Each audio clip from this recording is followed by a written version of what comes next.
What's going on, y'all? Welcome back to the channel, and today we will have our first mock the mock draft.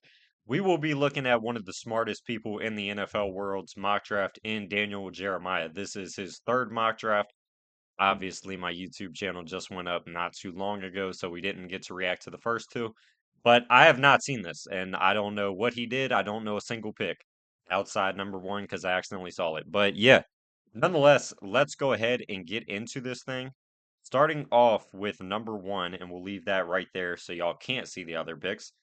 He goes Cam Ward. I think this is pretty consensus. It's what I did in my mock, and if you're not doing trades, which I don't think he is, I mean, it makes a lot of sense just to take Cam Ward at number one. Number two should be interesting. I think it's either Abdul or Shador. Let's see. It's Abdul Carter. Okay. Let's read his reasoning real quick. Browns could be weighing taking Carter second and a quarterback in round two versus picking Sander at number two and waiting on an edge until the second round. I think you can make a strong argument that taking Carter and waiting for a second tier quarterback in round two is the better option. So yeah, maybe he thinks Jackson Dart is going to be available at what is it, pick 33 that Cleveland has. So I'm fine with this. I think Abdul Carter's arguably the best player in the draft. So if you're taking the best player at number two, I don't think I'll ever really complain about it, regardless of what your quarterback situation looks like in a class that is deemed to be a weak quarterback class. Number three, the Browns, or excuse me, the Giants take Shador Sanders. I mean, this pick makes a lot of sense. The same reason the Browns could have taken him. They have no quarterback.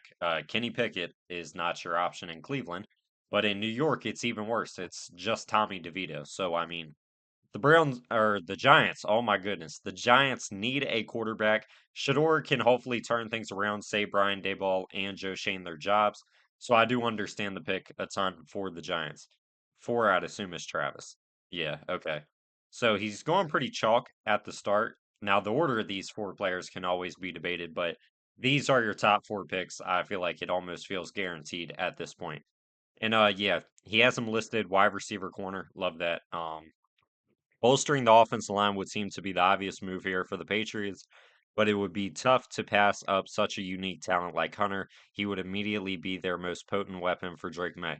So he's got him playing wide receiver full time, which I fully expected. You signed Carlton Davis in full time, so I don't really expect Travis to be what your CB3, and that's his biggest role on the team. That would make no sense. So yeah, Travis to the Patriots as a full time wide receiver. Number five, we got an ad. Mason Graham. Jalen Walker. Whoa. Okay, like I said, this is a live reaction, and whew, Jalen Walker at five. That's interesting. Jalen Walker would form a dynamic trio with Josh Hines, Allen, and Travis or Trayvon Walker, excuse me, with the latter kicking inside on passing downs to give all three players the chance to rush the passer at the same time. Jalen Walker could play off ball linebacker on early downs, and then rush off the edge when it's time to hunt the quarterback. No, I fully get that. And I mean, adding him to the linebacking room as well with Devin Lloyd and Foye Ludakun is a good pickup, and adding him to the edge room is too. I feel like there might be a little concern though about what does he really fully play? Like, is he always just going to be rotating between the two and never really dominate at either, if you get what I'm saying?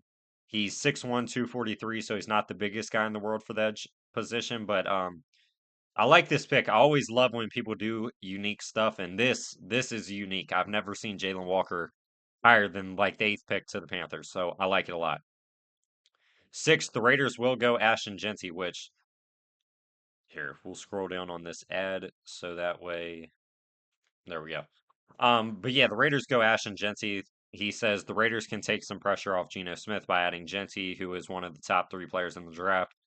Completely agree. That's why in my mocks on my lives, I do this pick all the time. I mean, I can get the argument of waiting for one of Chip Kelly's running backs at pick 37, whether it's Quinshon or Travion Henderson, or you could arguably get the best player in the draft at pick six and call it a day. I think Geno Smith will like this. I think the Raiders offense will love it a ton.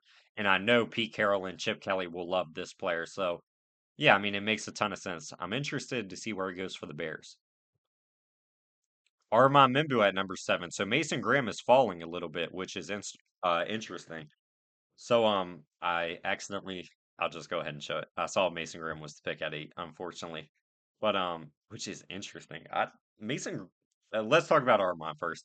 Armand's going to be a plug and play right tackle for the Jets. He's a phenomenal athlete. He can start opposite of Olu Fashanu right away. Makes a ton of sense. Mason Graham, though, um, you brought in Tershawn Wharton on 16 mil a year. You brought in Bobby Brown to play nose tackle. You still have Shy Tuttle. You have Derek Brown. I mean,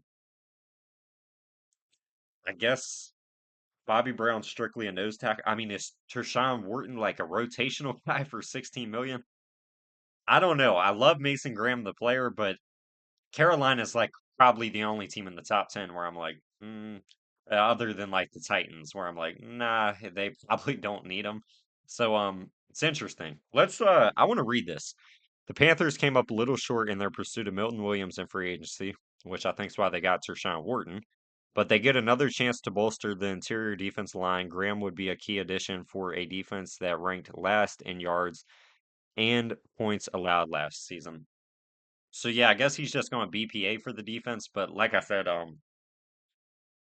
think the interior defense line is the only position I feel good for the Panthers. 9, Jahai Campbell. Whoa.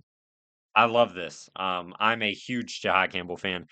Campbell has the versatility to be a major weapon for a creative defensive coordinator like Brandon Staley. Yeah, exactly. I mean, you got a 3-4 defense. Jahai Campbell was a 5-star edge rusher coming out of high school and was a very good off the ball linebacker for Alabama the past couple of years. So, yeah, if you can add him to the Saints defense and just make the team overall better, no complaints for me. And I mean, Jalen Walker's not here, so why not?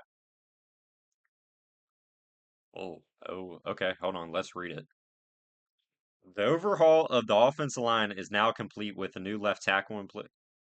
He's talking about Campbell. Chicago's trio of March line acquisitions would be sandwiched between two top 10 picks in Campbell and. Okay, so I guess he is trading Braxton Jones in this world. I think Braxton Jones is a fine starter. Like if he's their fifth best starter right now, I feel really good about that. But I guess he just sees the value being offensive line. I guess he trades Braxton Jones for a pick. His contract is coming up. You do have new acquisitions to pay, so I can understand that point of view. But I'm surprised he wouldn't mention like, hey, like I would trade away Braxton Jones because then you have Will Campbell at left tackle who has shorter arms, Braxton Jones, who I thought was solid, and Kieran Namagaji, who was what, the 65th pick in the draft. I mean, it's interesting. It definitely is. But Will Campbell, like I said, it's a great acquisition as long as to me you get rid of Braxton Jones. I like this pick a lot. I picked this guy to the Panthers at 8 the other day on one of my lives, and people were mad. But yeah, Jahdae Barron's a top 10 player in the draft. There's no doubt in my mind that he's a top 10 player in the draft. So to add a corner like this and replace a Charvarius Ward to that Niners defense, I really think it would be a good addition with Diamonor, Lenore, and Renardo Green. Like Jahdae Barron is a baller. He can make plays on the boundary. He can make plays in the slot. I think that's just a really good pick for the Niners, nonetheless. Hold on, nose itching. 12 for the Cowboys. Hampton or T Mac, I'd have to assume. Matt Golden. Okay. All right. Luckily, I didn't get my Dolphins pick spoiled. I missed it. With Genty off the board, I wouldn't rule out North Carolina running back Amari Hampton landing here. In this case, the Cowboys give CeeDee Lamb a partner who can take the top off the defense and is more than just a speed threat. Absolutely. Matt Golden is arguably my wide receiver one. I love Matt Golden. Elite speed, ran a 4.29. Good game speed, obviously, but we didn't think he was that fast. Great hands. He does not drop the ball. Great route runner. I mean, this is a elite option on the boundary opposite of CeeDee Lamb. So I really like this pick a ton for the Cowboys. Let me try to guess my Dolphins pick. I'm gonna guess Nicky Memori. Malachi Starks. Okay. Okay, so I got the position right, but he goes Malachi Starks. I want to read this. The the further we get into the evaluation process, the more teams I find that are in love with Stark's game. He would be a plug and play replacement for Javon Holland with the versatility to play as a high safety or nickelback. Yeah, he's not playing nickel for the Dolphins. Cater who's got that on lock. But yeah, Malachi Starks on top of the defense with Ifatu Melifonwu, Ashton Davis, and Patrick McMorris as your rotational all kind of safety two guys, and Malachi Starks as your true alpha. This is my favorite pick for the Dolphins, and I pray they do it in the draft. I love Malachi Starks. Top 10 player, in my opinion, in the draft. 14 for the Colts, Tyler Warren. I mean, Tyler Warren's arguably a top 5 player in the draft. You add him to a team with really no tight end on roster currently. Anthony Richardson, who struggles with accuracy and getting completions. I mean, this guy you'll always get a completion with if you're throwing the ball to him. So I love the pick for the Colts if he's here. 15, Will Johnson. Will Johnson's an interesting one because I personally, he's fourth on my big board. So I think he's way better than the 15th best player in the draft.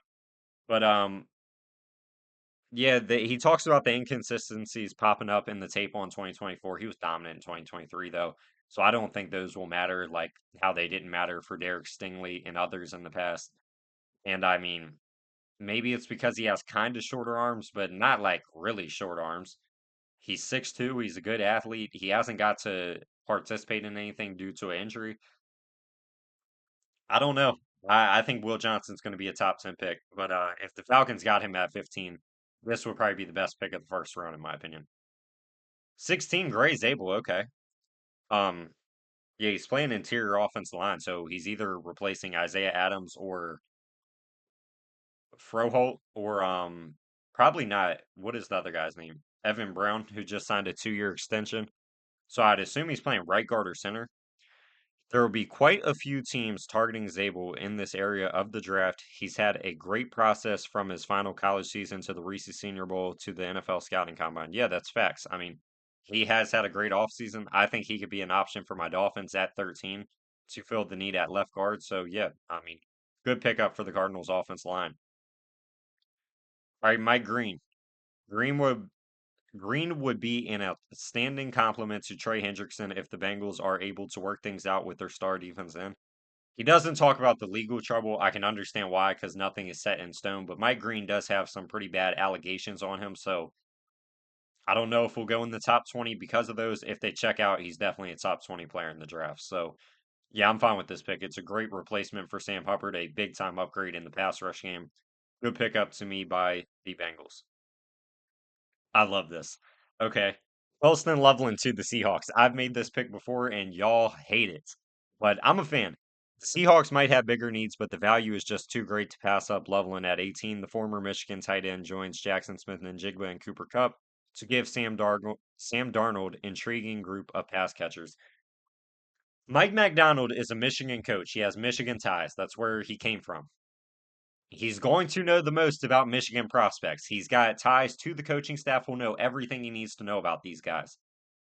Last year, he took AJ Barner, a Michigan tight end, later in the draft, and that looked pretty good. He was a really good tight end, too, for you. You can get off Noah Fant's contract right now and save money. Pair Loveland and AJ Barner back up, and you have two really good tight ends. I mean, I love this idea. You can address offensive line, secondary at 50 and 52. You're not getting a Colston Loveland at 50 or 52, so I like this pick a lot. 19. Who would the Bucks take? Let's try to guess. It's not going to be a linebacker. I'm going to say Nicky Moore. I mean, do they pick Donovan Ezraku? Okay. My guy went the next pick, kind of saw it. Spoiler. But yeah, Ezraku was a great scheme fit. I mean, he can replace Hassan Reddick after 2025. Really, he can start next to him, is which I should have said. And yeah, I don't think the first round is really a stretch for Ezraku. For me personally, at Tampa, if Will Johnson falls, it's a no-brainer to me. Other than that, I like getting Jahai Campbell, Jalen Walker, but if they're not here, Ezraku I think makes a ton of sense, especially if James Pierce and Mike Green could potentially fall because of legal trouble. So yeah, grabbing Ezraku here, no complaints for me, even though it's probably surprising to a lot of people. 20, Amari Hampton. I mean, this is just the pick in my opinion. Amari Hampton's a top 10 player in the draft to me. You add him to a really weak backfield with Jaleel McLaughlin and Aldrick Estime. This is your do it all 3 down back that's going to dominate the run game. I love this pick. I think this guy's going to be a borderline top 5 running back in the NFL. A plus pick for the Broncos, in my opinion. Okay, he does go dark. So, his theory of waiting on quarterback for the Browns, unless he's that high on Milrow, It didn't work for Cleveland, so it's interesting that they passed on Shador at two. But yeah, I mean Dart makes a lot of sense. Mason Rudolph is what 29, 30 years old. If you bring in Rodgers, he like he said 41. And I mean you have no quarterback of the future. So if you think you can develop Jackson Dart, go ahead and take him and hope he can develop under A-Rod or Russell Wilson, whoever's there for a year. Oh, I forgot T-Mac was even available. I mean, what a pick by the Chargers. Yeah, if you get T-Mac at 22, man, I mean, I know I said Will Johnson probably wins the first round. This competes with it. I mean, I know you brought back Mike Williams. Mike Williams can't stay healthy. That's the reality of it. This is a true boundary threat that doesn't drop the ball. Very athletic. Uh, can high point the ball better than really anyone in the class. This guy is still a top. I think he's number 11 on my board right now. So borderline top 10 guy for me. I think he should probably still go to like in the top 10. I think his floor should probably be Dallas at 12. So if the Chargers got him at 22, I mean, this is a phenomenal pick. Packers. Okay, another guy we're not really caring about the legal trouble with. We go Maxwell Harrison. And like you said, it's not clear about Jair's future with the Packers. Oh, excuse me. I'm going to be honest. I don't like this pick at all.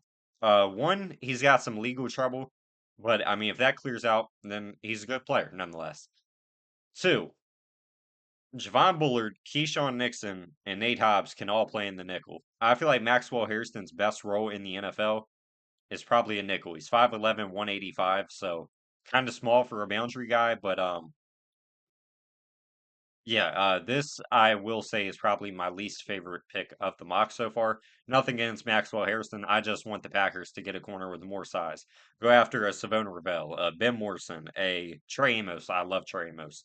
Uh, hell, even a Darian Porter if you don't care about his age. Yeah, Maxwell Harrison's interesting. Okay, Nicky Manwari, another one of my guys. I love Nicky Manwari. To put it in simplest terms, he's the best athlete to ever play safety. He's 6'3", 220, over 11-foot broad jump, a 43-inch vertical, and a 4.38 40. He is the best athlete to ever play safety. Oh, and did I mention the film is really good? So, I mean, Nicky Manwari, I think, is going to be the first safety taken in the NFL draft. I think Malachi Starks is better. But I mean, when you look at the ceiling for Eamon Warrior, oh my goodness, it's never ending. I forgot Kelvin Banks was on the board. This is a really good pick. Yeah, Kelvin Banks can play left tackle or left guard for the Texans. So picking him up right here at 25, I mean, improving the offense line's really all that matters. Titus Howard can play guard. Hey, my guy, I love this. The only, like Daniel Jeremiah just said, shout out to him. The only question with Amos all offseason was, is he fast enough to play corner? Can he keep up with guys? He ran a 4.4 340. He's fast enough. When you look at the production, he was arguably the best corner in college football last year. Him or Jade Barron, it's pretty close. And I mean, this dude is a fantastic player, is a true boundary corner. So adding him to the Rams secondary, A plus move to me. The Ravens, Shamar Stewart's my guess. And I haven't been right a lot. Derek Harmon, okay. Um, my predictions in this mock kind of suck. But I mean, this draft I think is going to be the hardest draft ever to predict. Like Daniel Jeremiah himself said like a month ago, guys from 15 to 60 in this draft are almost all in the same tier. Like, there's going to be people you're like, oh, he's probably early third. They might go in the first round. And I mean, it's going to leave you shook, but it's possible. Derek Harmon, I think, is a fantastic addition to that defense line. It's a pick I've made a ton. It's upgrade over Broderick Washington. Washington can be a rotational guy. Derek Harmon's the best pass rusher in the class to me at the defense tackle position. Michael Williams, another really good pick for the Lions. Uh, big edge rusher, 6'5", 265 coming off the edge, a really good run defender, and a high upside pass rusher. If he's playing opposite of oh my goodness, Aiden Hutchinson, that's going to be great for him. I mean, he is such a high upside player. I don't think he makes it to 28, to be honest. 28, Azaria Thomas. Okay, so the corners are flying off the board. I'm assuming this is a Noah Igbenogany upgrade to play on the boundary, which I don't mind. Marshawn Lattimore also did not look all that good for the Commanders after they traded for him, so that's worth noting. And yeah, Azaria Thomas, very young, very high upside player. If you can keep developing him, he's going to be a fantastic corner. Kenneth Grant, good old reliable. Yeah, Larry Ogunjobi and Michael Hoyt both got suspended 6 games, but either way, the Bills could still use a nose tackle of the future. Kenneth Grant, 6'4", 330, plays with good pad leverage, real just good run stopper. I mean, he clogs up the run game. This would be a fantastic grab for the Bills. 31. Okay, Josh Simmons, I love this pick. Yeah, he can compete at right tackle with Jawan Taylor. He's played left tackle and right tackle. He's probably better than every tackle you have on roster. Layup of a pick to me for the Chiefs. And 32 to round this bad boy off, we have Shamar Stewart. I love this pick. I mean, Shamar Stewart's the size the Eagles need on the edge. I just don't think he makes it here. I mean, a guy that's 6'5", 267, that tested great at everything and looked really good at the Senior Bowl. I know the actual production in college wasn't there. He really wasn't asked to do a lot at Texas A&M. I think he could be a top 10 pick. Maybe that's a hot take, but I think Shamar Stewart's going to go very high. Top end of the first round, I'd almost guarantee. I'd be shocked if I'm wrong. But yeah, this was a fun mock. I'm trying to think of who got left out. Luther Burden and Emeka Ibuka. I'm kind of surprised to see neither of them go in the first round. Josh Connerly didn't go. Tyler Booker didn't go, which y'all hate me when I don't take Tyler Booker in the first round, but I don't think Tyler Booker's the first round pick. And yeah, maybe I'm forgetting a couple other guys, but really good mock from Daniel Jeremiah, the man himself. And I mean, man, you might think some of this stuff looks funky, but let's not forget last year the man almost predicted, I think, every single pick in the first round to be right before they were announced. So I mean, the guy knows what he's talking about. He has the plugs, like he knows what he's doing, and that's why he's one of the best in the business. So yeah, shout out to Daniel Jeremiah for another great mock draft, and I will see y'all probably tomorrow with a new video. Who knows what we'll do, but yeah.